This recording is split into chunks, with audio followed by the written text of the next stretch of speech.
uyaya esibhedlele kunakuba ake alale engenziwanga kwanto eqaqanjelwa lo mntana ekhala.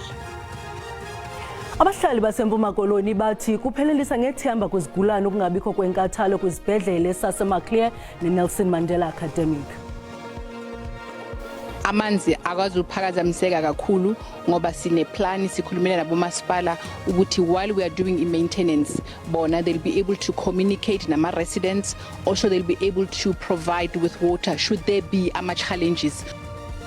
Iqumrhu elinkinkisha amanzi Rand Water limemelele uluntu eGauteng ukuba lungaxhalabi njengokuba iliqumrhu liza kuqala inkqubo yalo yokulungisa ubuxhaka-xhaka bamanzi isithuba singapha kwenyanga.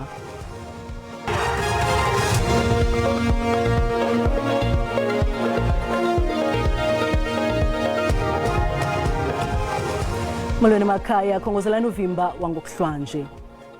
Abahlali baseMpuma Koloni bathi ukungabikho kwenkathalo kwicandelo lezempilo likarhulumente kudala inkxalabo. Isibhedlele saseMaclear neNelson Mandela Academic zibalulwa kwizibhedlele ezinikezela ngeenkonzo ezingekho mgangathweni. Ziliqela iziganeko ezibikwa ngabahlali ezibonakalisa ukungabikho kwenkathalo kwezi zibhedlele neziquka ukungabikho kwamachiza ezigulana. Le meko ishiya izigulana zilahlekelwe lithemba. Kuba lusizi kwabo badinga uncedo lwezempilo kuba bangena kumaziko ezempilo bengaqinisekanga ukuba baza kulifumana uncedo. Abanye abahlali baseMpuma Koloni bathi iqhelekile into yokungafumani uncedo lonelisayo kula maziko. Umntana uye wayela ekhukhumala isisu esi. Uthe umama xa ebiza unkosikazi wami ebiza onesi ebaxelela ngenantsika ngale ndlela ibonakala emntaneni ngoku yoba ekhukhumala isisu. Unesi wafonela ugqirha. Wathi ugqirha akazukwazi ukuza apha. Uyabonakala uba ugqirha bengekho wasesibhedlele ebekwakhe. So wathi ugqirha akazukwazi ukuza apha esibhedlele naye akho nto angayenza. Amayeza awekho esibhedlele. Lehluthi uthi ubone kakubi ukwatyhola isibhedlela ngesigulo athe wanaso nesimlalise ebhedini emva kokundwendwela iziko lezempilo. Ekliniki bandithumele eMandela bafike bathi njengoba ndiqaqanjelwa ngumlenze bandicela unditsheka ikhensa yamathambo. Banditsala umongo. Untsala kwabo umongo zange ndiphinde ndikwazi uphakama. Njengoba ndinje ndingakwazi uphakama. Bathi ndizawuba right. Sendibane ndizijimisa apha endlini. Ndasuke ndafadalala ndalala undolala andakwazi uphinde ndiphakama. Sukela ngo-2022 ke oko ndilele. Uyaya esibhedlele kunakuba ake alale engenziwanga kwanto eqaqanjelwa lo mntana ekhala. Ndibe ndihleli nandilele ezitulweni. Impilo ephondweni liziphikile ezizityholo. Sifumane ingxelo zento yokuba esibhedlele eMaclear amayeza ashokoxekile. Siyacebisa into yokuba abantu abagulayo ukuba abanelisekanga impatho yabo esibhedlele mabaye kumphathi sibhedlele ukwenzela into yokuba bayofaka isikhalazo sabo kuyo. Bamemelela isebe lezempilo ukuba liphucule inkonzo. NdinguNomzwanele Mngoma kwiindaba ze-SABC eNqanqarhu. Iikliniki ezijikelezayo kutyholwa ukuba zinqunyanyisiwe ukusebenza kwilokishi yaseMlazi neengingqi ezingqongileyo. Kwisiganeko sakutshanje amagosa ezikliniki kutyholwa ukuba aqoqothisele emangcwabeni nalapho bagetyengiweyo baxuthelwa iiselfowuni ze banyanzeliswa ukuba bathumele imali ezisebhankini zabo kwabanqevu. Phezulu lobugebengu liphazamise izinsiza zezempilo eMlazi okuyilokishi elikhulu kunawo wonke KwaZulu-Natal. Esigamekweni sakamumva kudunwe umtholampilo ongumahambanendlwana bakhonjwa ngezibhamu baphucwa imali abasebenzi. Lokhu sekholele ekumisweni kwemitholampilo engumahambanendlwana kwezinye izindawo. Kushiye inqwaba yeziguli ezingeke zithole usizo lwezempilo eMlazi, kwaMaphutha naseFolweni. Kusikhathaza kakhulu izinga lobugebengu li-affecta ama-members ethu. Kuzokhumbuleka ukuthi ngomhla ka-13 sathola indaba ezibhlungu ukuthi omunye wemsebenzi wabanjwa imoto ebanjwe ngesibhamu bamthatha bamusa endaweni okuthiwa ise-17 basuke e-17 bayomusa emathuneni la bamkhiphisa khona imali nabanye-ke ngoba kunezigameko ezahlukahlukene. Le nyunyana ithi ukumiswa kwemitholampilo engomahambanendlwana kubeka ingcindezi esibhedlela Prince Mshiyeni Memorial esivele sishoda ngabasebenzi. Akusiwona kuphela ama-mobile clinic, kunama-ambulance nawo affectekayo. Amalungu omphakathi asenxuse uhulumeni ukuthi alisukumele udaba lobugebengu eMlazi. Ngizizwa buhlungu kakhulu ngoba ama-mobile clinic awusizo kakhulu emphakathini ngoba uyahamba uye nakhona esibhedlela uma ube unawo amandla ukuthi uye esibhedlela ufike ungalitholi usizo olwanele obozolithola lapha kuma-mobile clinic. Uhulumeni akazame nje ukuqinisa kwezokuphepha.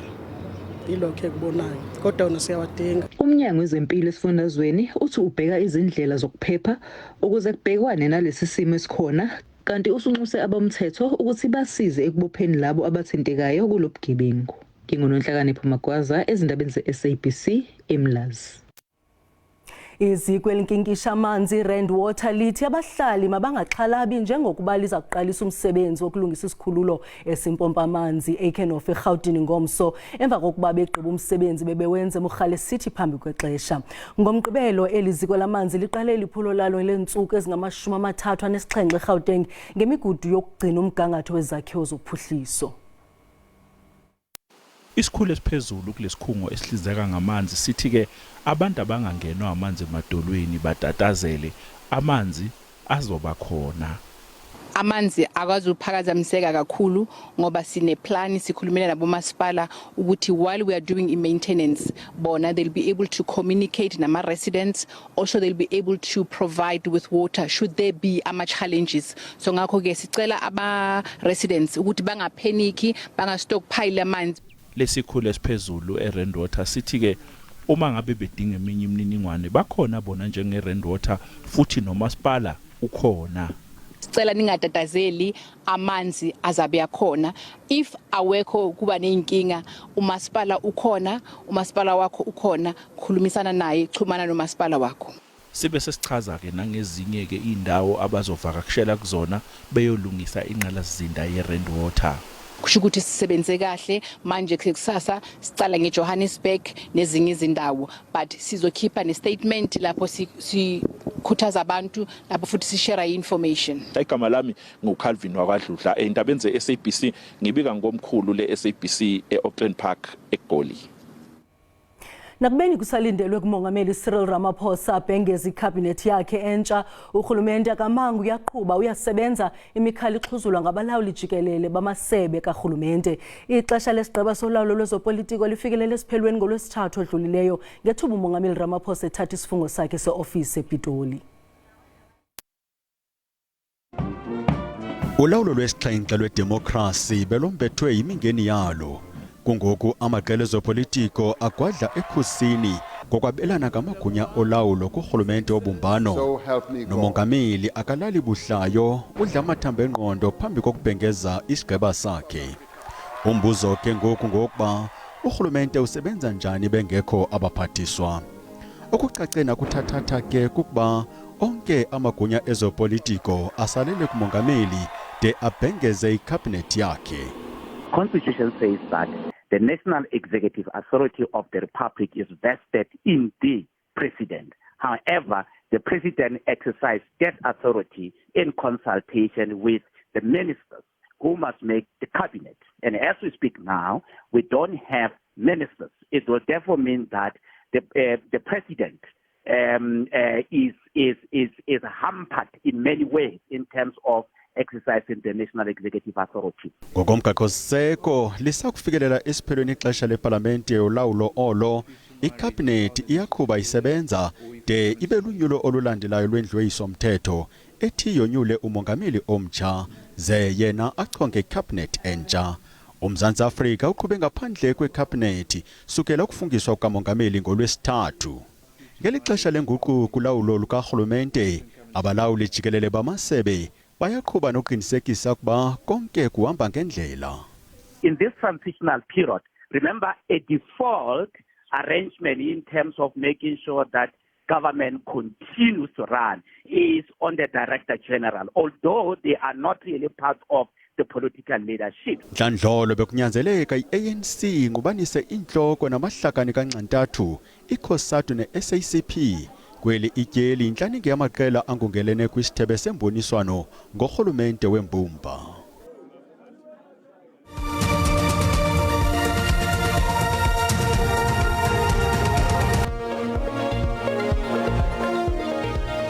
Sinamkele kwakhona kwiindaba ze-SABC1 uyakwazi ukuzibukela kwakhona ezindaba kwijelo le-YouTube ngokuthi SABC iindaba zesiXhosa. Ukanti xa ubukele sicela ucofe ulike ze ukuba ukamcofa usubscribe sibongoza wenze njalo kwinqaku lokuqala sithele.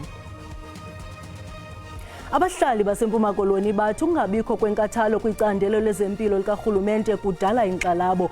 Isibhedlele saseMaclear neNelson Mandela Academic zibalulwa kwizibhedlele ezinikezela ngeenkonzo ezingekho mgangathweni. Ziliqela iziganeko ezibikwa ngabahlali ezibonakalisa ukungabikho kwenkathalo kwezi zibhedlele neziquka ukungabikho kwamachiza ezigulana. Le meko ishiya izigulana zilahlekelwe lithemba.